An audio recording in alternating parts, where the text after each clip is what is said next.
Hello and welcome to another gameplay review on the Virkayu gameplay channel. And in this one, we are looking at Ekko. Not necessarily because it's Ekko, although that's a bonus, but because in order to carry some of your games, you just need to do damage at the right moments, you need to know how to team fight, and you need to know how to actually play the game in the meantime before you really come online with your core itemization.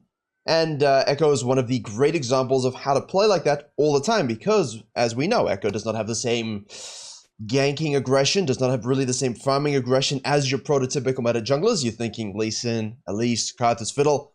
Ekko really can end up in that hybrid phase. Now, runes on your screen now, standard Dark Harvest for Omega scaling. We've got the Precision Tree secondary, as Ekko the Nico loves to do, one of the better players on Ekko, on EU West. The replay function is currently busted for international replays, so good thing that all the MSI players are on the server. Right. Ward here, went back to base, got a scanner, standard stuff. Delayed showing from bottom lane, so we know that the enemy jungler started here. We've got a nice deep ward here from the Rumble, and our top lane has died 1v1. So, normal things.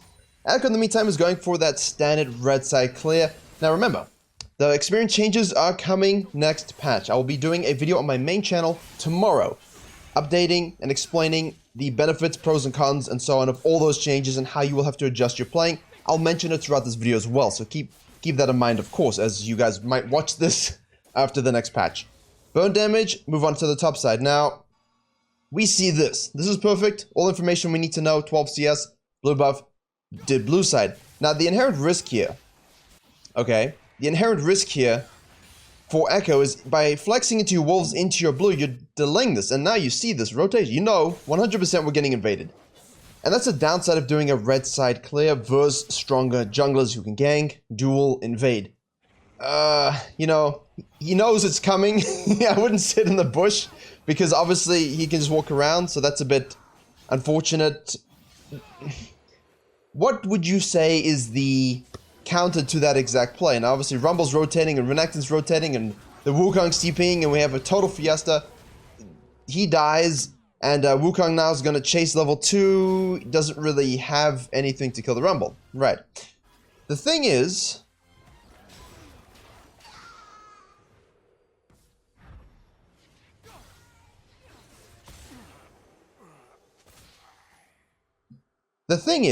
when you have this kind of stuff happen to you, right? Against the Nidalee Graves and whatnot, I'm really more inclined to, especially in your elos, to ignore this Crow camp. Now, in high elo, obviously, the 5-6 camp is absolutely standard. We want to get that, we want to get the crab, you want to look for action, and if the enemy jungler shows on another side of the map, we can counter jungle. Shin's going for a super aggressive 1v1 here into their Raptor camp. Sorry, it's just into the Scuttle Crab. Nice flash E smite. Rumble comes from base. Renekton has prio. Yeah, I don't like that. Not from the Ekko. The Ekko makes sense. Makes sense for the Ekko to come straight to the top side, purely because he's got blue, he's got Grum. Now, Spearman wants to definitely do the same kind of thing, because we've got the same issue. The problem is, he's not assessing his lanes. He just died. He's over here. Rumble, right, died before the Twisted Fate, which means Rumble gets to mid first. It also shows you that Renekton is leather belting on the top side against this monkey. All the minions are crashing. He's currently bored. He's looking for something to do. Don't give him something to do. Now, obviously 1v1, the number 2 pencil works. It's better. It can do what it needs to do. However, because he flash smites, gets the crab, he gets HP back, and good job mid. I'm happy with the rotations. Now, in your elos, this won't happen. So my original point is, if you are afraid of any sort of invasion to your second buff, skipping the Krugs can let you 5 camp nicely, which gives you a bit more tempo advantage to get out of there if something happens and your laners don't rotate, or just reverse clear. It's not the best thing, so I would suggest probably red Raptors, because AoE, you can do your blue and Gromp and then sequence down into this, and then you can get the bottom crab. That's a great way to avoid any sort of nonsense with these invades. At the same time, if you see it coming, sometimes the best bet is just to leave. If you know your laners are not going to rotate, or if they're dead, if it's just no chance in hell anyone rotates like in this situation, just leave. It's unfortunate, but it's better than death. Here we have the bottom lane with Pry pushing the Shin out again. Bubble from the Nami. So this is a bit Fiesta. Let's see what happens here. I'm not looking to go too deep. You don't want to go too deep because your Sona's really chunked. It's warded. Yeah, that's fine. We can leave now.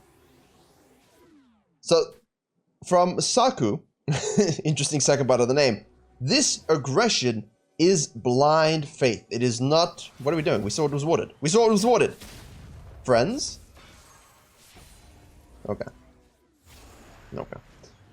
Okay. I'm a bit more cautious about this when we see it's warded and, you know, and... Yeah.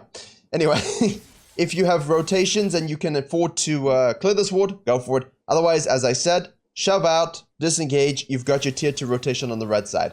Now, in this case, he's gone back to the Raptors first, into the Krugs, knowing that the Shin will most likely be taking these camps, sequencing upside, or if he decides to do some kind of cheese, he could do this, but unlikely.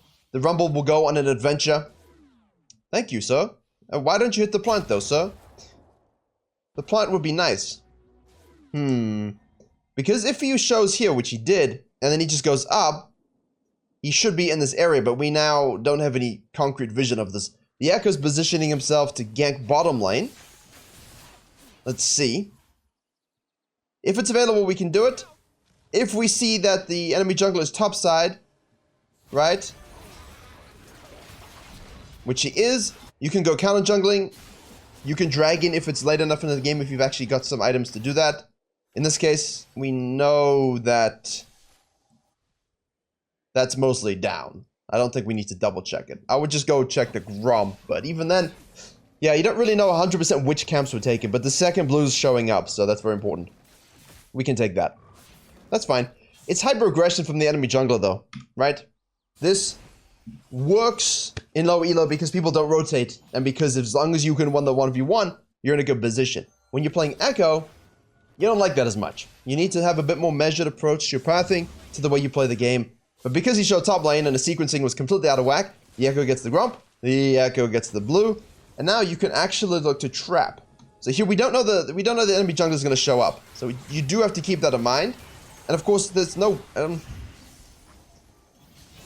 you know, I'm not a fan. I'm not a fan. If he shows here and he sequences all the way up, either he's walking directly down, which we saw, or he's here, or he's resetting coming down. Either way, we don't have a wave. Sona's level 4. Jizz level 5. Nami is a champion. Caitlyn is a champion. And there's just no way in hell you can dive this without the wave. I feel like we should have taken our blue, enjoyed the gifts, and left. So it's a little bit of an int, but that's fine. All of this is laying the foundation for the whole point of the video. Now, in these games, right, where you are more of a pseudo-scaling jungler, it's very important that we have some sort of objective control. Unfortunately, down one players are saying we're too dragon obsessed on the EU West. I agree and disagree. I agree that we are, but I think it's for good reason. A lot of times you'll see in Korean games, they just ignore certain dragons. And they have no worry about... They don't have as much concern about sort of wave states and towers and so on. Now, enemy jungler will have this crab. We have Prior here, but obviously they will most likely want to reset. I do think dragons, especially in a lot of lower elo games, are huge from a morality. Moral compass leads us to the dragons. No, from a morale point of view. Enemy jungler is ganking bot lane. We kind of saw this. He walks here, does this. Bottom lane should be aware, look, you know what? Dude's going to be ganking bottom lane. At the same time, Ekko chose to hold mid lane instead of rotating directly.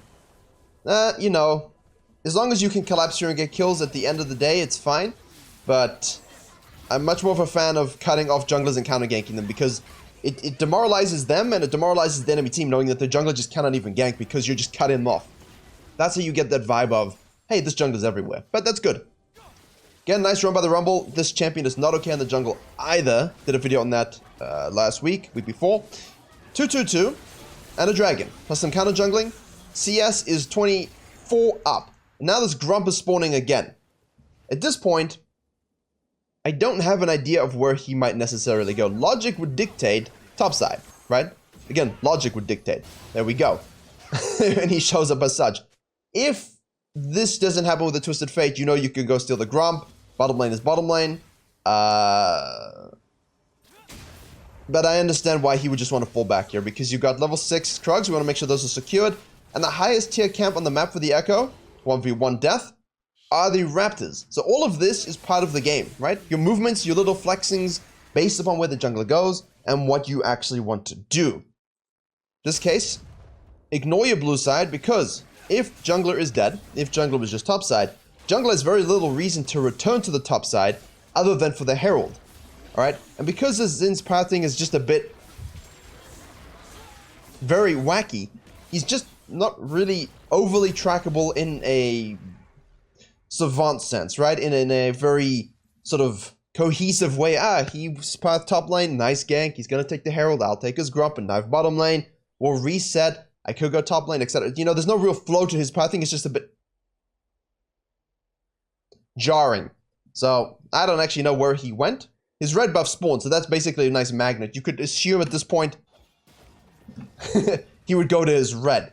But other than that, no real reason to come to top side to contest the herald. He won't be able to. Ekko, good dive following the herald. I like that play a lot. Omega CC stuns. You have ult up if you need. Rumble's also roaming. Great mid roaming. See, this is the thing. People ask, nicely done. People ask, how do we beat a Twisted Fate? He died. How do we beat it? This is unfortunate. We're gonna have to take all this gold. I'm sorry, you know, I pressed the button and Herald's activated. I'm gonna have 770 gold. I'm just gonna have to take it. Not bad. Don't apologize for this in the game, guys, if you're the jungle. This is huge. Take these as well. Click the level to see them. Yeah, I clicking the wrong thing. They were level 6. Same as the Krugs you did. Now, because we know he did red and he died top lane, or he just at least showed up top lane, he now will go bottom side. You can see from him, 4-5-4. So, hyper aggression, getting kills, but in turn feeding the enemy team. Renekton, instead of swapping, here we go. Renekton, instead of swapping, okay, wants to go back top lane because Wukong has decided to just gift them more minions or winions. That's fine. Now what you can do is basically say, Dragon is up next. We have time to sequence this down, and we can sort of counter gank if necessary. Counterpoint, you could have actually gone straight bot out of base, but then it would put your sequencing opposite to the dragon, even if it would put you in the right position to counter gank bottom lane. Twisted Fate will do that, and if you want to beat him, as I didn't finish my sentence earlier, out-roam him from mid lane. But I don't really think you can actually 4v2, so. Sequence. You know what? Is the Rumble showing up? This is a little cheeky. Very nice. Polite gaming. More plates. This is it. It's all about the plates. The first dragon, if opportunistically available, you take it. Just because stats. Don't greed for the plates, though. I understand everyone was rotating, but... yeah, okay. We called this a throw moment. We're all allowed one. I think I would have just tried to take a plate or two and been concerned that they'd be rotating from bottom lane. Are they over-diving? What on earth? Yeah, it is a Grandmaster game with some challenges. And challenger peaks. Most, actually. Oh, well. Don't die in that situation in your elo, because your laners won't be following you. They won't understand that you took top lane tower, the game stays elevated, and the next objective is dragon. I don't like that we may be giving this away by this moment. If you all died here, and they lived, you give them a dragon. Yes, we are obsessed with dragons, but, you know, and you lose this as well. I think you lost that before, actually. We can just flex onto the dragon here. Deep vision. Scan it up. We've got this crashing. Took that tower as well. Nice, nice play overall by the team. But you think the Ekko would be more than 2-3-5. He's doing damage. And the damage is really going to come in once he's scaled. He always rushes Nash's Tooth. Rumble ult is not okay. Nami? Never mind. Nicely done. Nicely done. What was I saying? Nash's Tooth is the rush for Ekko, then Nico prefers that more on-hit approach. Okay, just a note here, because sadness was occurring as you saw. You kill someone, AD carry. The jungler shows. He knows where you're going next. It's telegraphed and most likely warded, considering they had control over the river. Your dude is top lane, right? Belt slapping the monkey. These two are mid lane. Neither you nor the Rumble have ults. And the thing is, because the Twisted Fate didn't roam nearly as much as the Rumble, look at the experience. 11 to 9. So the pressure that the Rumble exerted really helped the side lanes. It really helped the Ekko. The problem is, he now is a slightly compromised. Fortunately, Rumble is very strong, so yeah. However, and the ult comes through from the Twisted Fate here. So once the Q is through, that's a good well-timed ultimate, actually. You don't have ult now, but you did telegraph where you're going anyway. Okay. Wait. Triumph. Triumph is huge. Q slow, mid rotates, all is good. And the thing is, you might be thinking, hold up, how is this disrespect? How is this a carry game? Because he's gonna do the most damage in the game. The game isn't won yet. 2 dragons is great. Herald is great. The fact that the current state of the game is what it is great. But, it's never in the bag until it's in the bag. You know what I mean. Krugs afterwards. 3-man bottom lane kills a Rumble who overcommitted. That's fine. We can just go into Raptors. Or you can hold... Uh-oh. Check your bushes as you walk through them. Watch the yellow card here. You know the whole team's here, right? See, this is what we call... the bait. Yeah, just make sure you're clearing those wards. Hold the towers as you can. If there's no need to hold the tower, sequence your Raptors. And now you can be here for this mid push simply to wait for it. Because that's what Ekko does very well with the Q. And once you get into the Rocket Belt or your Mythic, whatever your choice may be. Also likes Riftmaker, actually. And now here, you've got to look. Your Jin's dead. Your Sona is retreating from base. He's caught out. 9 times out of 10, you want to let this dude just die. Too many times, junglers try and go in and save the day. Hero. Do that if you are a Savant on your champion and if you've reached a spike. Now, you might think, hey, 237, I'm not that fed. Yeah, but we have Alternator, we have a Blasting 1, we have a Mercury Tread, we have Nash's Tooth, 123 CS to 96. We have 2 dragons, that gives us added resistances and ult CDRs. Our ult is up, our smite is up. If you know you can kill people from the flanking position, which is what you should be doing as Ekko, right? Let's have a look. Double stun, kill, and get out. Now, skirt the edges. Okay, so they both launched over the wall to try and kill, which they do. E over for positioning. You've got 2 dead. So now you have to play it very cautiously. The Jhin is showing up here. Sona is probing. And then gets probed. Actually, wait a second. No, he gets probed. And now you can chase down. So that's very well played. That play is made by Ekko. That damage that killed the Nami, huge. If there's a Soraka, if there's a Nami, if there's something like this, and you can't kill someone else due to mobility for whatever reason, kill the support. Because now they can't heal. Cleanse is burnt there with a nice W. Yet another kill. That's just well played. Don't let your KDA dictate how you play the game. Know your champion, know your itemization spikes. And of course, go take his level 11 Krugs, which take 3,000 years to complete. There we go. Back to base now because we have 2,300 gold. We do not want to stay out too much longer. A lot of people here would sequence back to this, maybe this, but then by the time you do that, your whole team wants to make a play, and now you kind of have 4,000 gold. You want to go back to base, and so on and so on. So it's a perfect time to retreat. Win a fight, make some picks, distort their respawn timers, and now we can go straight for the second Void Beetle. If your top laner isn't doing it, I think I would be inclined to try and do it myself. I understand that here they're pinging it and so on. I don't like ignoring this. I mean, we could have gotten it with him. I know Halo players don't like this a lot. I love this thing for push on the 3rd dragon, especially if you have Drake control and objective control. Why not take it? You know, yes, there's more experience to be had here, and you can take all of this off the map. You can kill him, you can shadow mid, you can try and break open the game, take this tower, what have you, looking for 3rd dragon, but we could have had it, you know, and he's doing it already, and you can always fall back to your camps afterwards. Your camps will... Your camps won't always be there in the early to mid game. Your towers don't need to be taken at the expense of camps. Heralds don't need to be taken always at the expense of camps because someone could counter jungle it and steal it. But at this point in the game, I feel like that's, you know, it's a pretty easy secure for us. Because now he has to leave at 2,000 HP. We could have taken it and gotten out. And the crab. Now he's going to die. We're going to rotate to this, which is fine. Can we hit the stun? Yes, we can. Boom, dead, bursted, good night. We do have the rocket belt used. Look at the damage though. Auto attacks, make sure you use your ult for damage avoidance, survivability, healing. Well played. They did get the herald, but they're not going to use it. I mean, for them, it's a bad contest, right? You have no idea what the blue team is.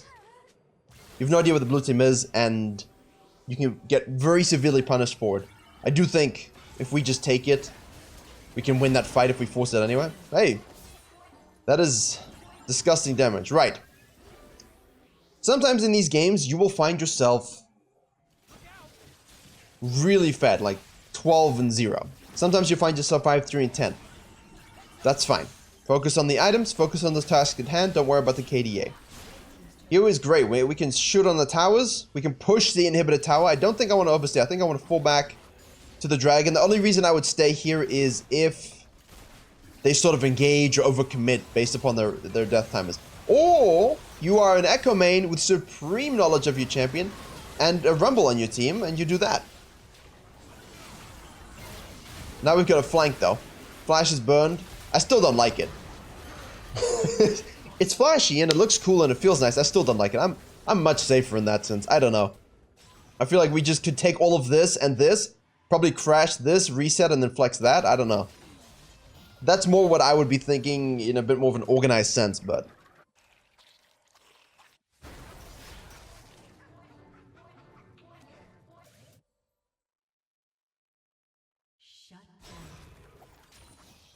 I don't really have anything to say. They're just fighting. I mean, it is solo queue. You gotta have fun, I suppose, to some degree, but it is GM Challenger. So imagine you burn Flash and shut down the Ekko, and you take some people out of the game, and you don't get the free dragon because you want to keep chasing kills. Although at the same time, if they go for the dragon, I'm pretty sure Renekton and everyone just kind of floats in and kills them. Either way, if you're the Ekko, you let him do his business. We can go and do the Drake. We need to break open that bottom lane. We need to be able to break open the bottom lane. The problem is, if you cannot beat him 1v1... As I was saying, you can beat him 1v1.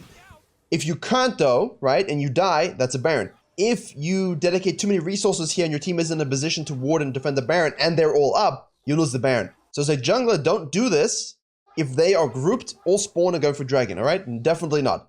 It's only fine now because we just took a dragon. There's a whole bunch of minions we can take, and they are just not in position whatsoever to secure this. And you have eyes on it, so in this case it's fine.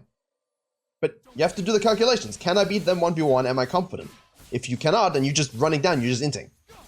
And that's just knowledge of your damage packs. And this is perfect because if you get stalled here for whatever reason, they can float down. Here we go. And you guys can at least get another outer tower. If you're struggling to siege against certain team compositions, you might just need the Baron. So this tells us where he is as well, which gives us even more safety. Nash's Tooth, very nice for the tower smackings. Blue buff is up. I think we want that. I think we want that. And if they decide to fight for us, we rotate first.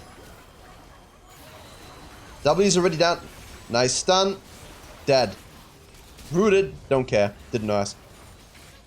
He will be up here. We do have smite. Rocket belt. Then we can ult back out. Perfect. Beautiful. This is what we wanted to get to. Even though the early game we had a few mistakes and missteps, the farming was great. The fighting was great. Everything positioned us to be able to do this. We could be there with our team. I think in good principle with your elo games, it's good to be present here just to secure this, you know. But I don't think you get inhib. I'm okay not getting inhib here. We can push this out. Herald, the Grump. Now we've got 3,000 gold. I would honestly look to reset. Don't die.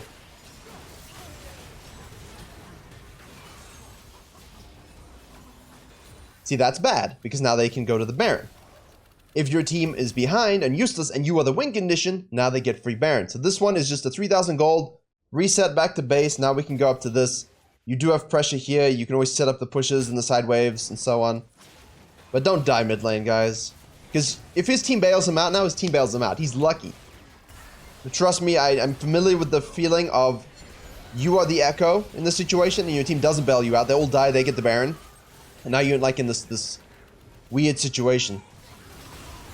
Yeah, he gets bailed up big time. But sometimes we all need... That crocodile went nuts this game. Definitely a two-man carry, because the Rumble did a solid job roaming, but the Twisted Fate also did a decent job using that experience advantage. I like how he's starting to clear instead of just going for the Baron. But at the same time, why would you do the Baron without your jungler? Oh, he just died. You guys can't do it. You can't do it. Shirelles. Why would they? Yeah, okay. Turns out, even in high yellow, you get this nonsense. There was no need to really do the Baron there. You couldn't secure it anyway. Maybe you could have, but I don't think so.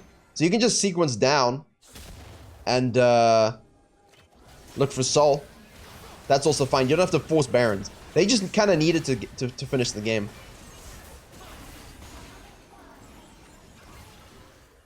We clear to heal up. Renekton TPs. We get the Soul. We see the number 2 pencil deciding to flank again. Kind of basically an end game from him. He just went for the all-out aggression without lane considerations and died a lot. The Ekko just was able to counter jungle where he needed. Basically, here you can just go straight Baron. You can split, because they don't really need you to do it. But I don't like coin flipping it without smite. We don't have a spellbook, so. I didn't expect that. Okay. Alright. Never mind.